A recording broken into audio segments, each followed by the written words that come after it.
Le ski de fond est le marathon des sports d'hiver. Parcourir de grandes distances dans un minimum de temps, tout un défi. Les athlètes doivent respirer intensément un air très froid, et ce pendant de longues périodes. Comment le corps réagit-il à ce stress?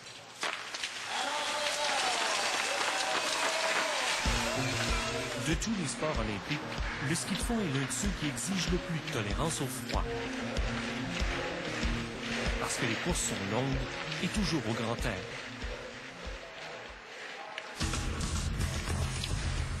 D'ailleurs, en deçà de moins 20 degrés Celsius, le règlement interdit de tenir des compétitions, principalement à cause des risques d'engelure, mais aussi à cause des répercussions de l'air froid sur les poumons des skieurs.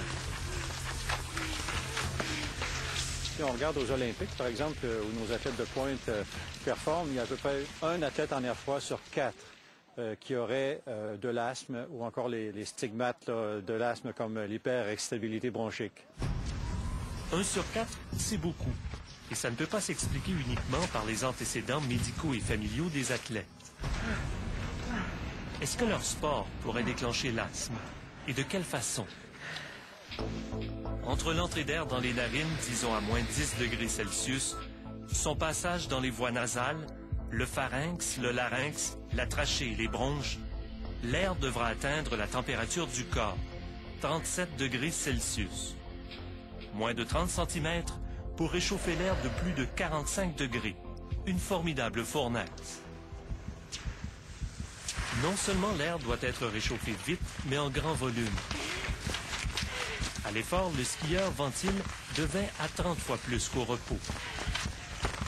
Jusqu'à 200 litres d'air à réchauffer à chaque minute. On pense souvent que c'est le refroidissement des cellules ou du système respiratoire qui est le principal problème lorsqu'on respire de l'air froid. Ça contribue bien sûr, mais c'est également surtout la sécheresse de cet air-là qui est vraiment le problème. Car l'air froid est aussi sec. Alors l'organisme doit non seulement réchauffer l'air, mais l'humidifier. Pour réchauffer l'air, le système compte sur la chaleur du sang en circulation dans les tissus respiratoires. Pour humidifier l'air, la sécrétion des glandes s'intensifie et il se produit un passage de liquide à travers la paroi bronchique. Mais puisqu'à l'effort on respire par la bouche, l'air court-circuite le passage du nez.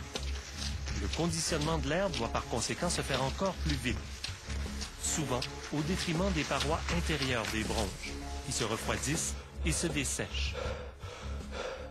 On peut comparer à une brûlure bronchique. Alors, c'est un peu comme une irritation extrêmement marquée qui peut amener justement une réaction inflammatoire de réparation à ce moment-là et même à long terme, si elle est répétée, une cicatrisation, exactement comme une brûlure sur la peau.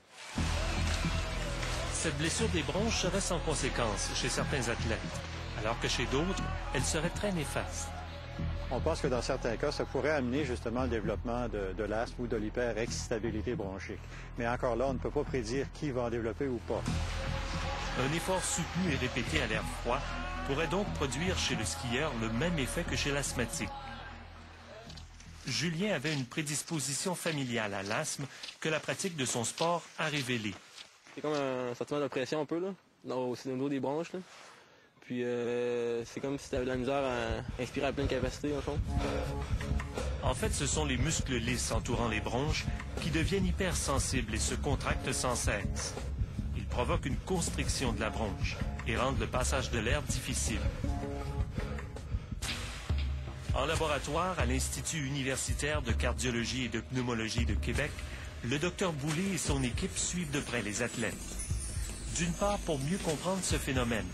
D'autre part, pour dépister ceux qui sont le plus susceptibles d'en souffrir. Les asthmatiques comme Julien peuvent utiliser des bronchodilatateurs avant la course pour relaxer les muscles bronchiques et empêcher la fermeture des bronches. Il existe aussi l'option du masque. Les Suédois en ont développé un modèle qui, selon leurs tests, réchauffe et humidifie l'air. Mais la majorité des athlètes et des entraîneurs résistent encore à l'utiliser.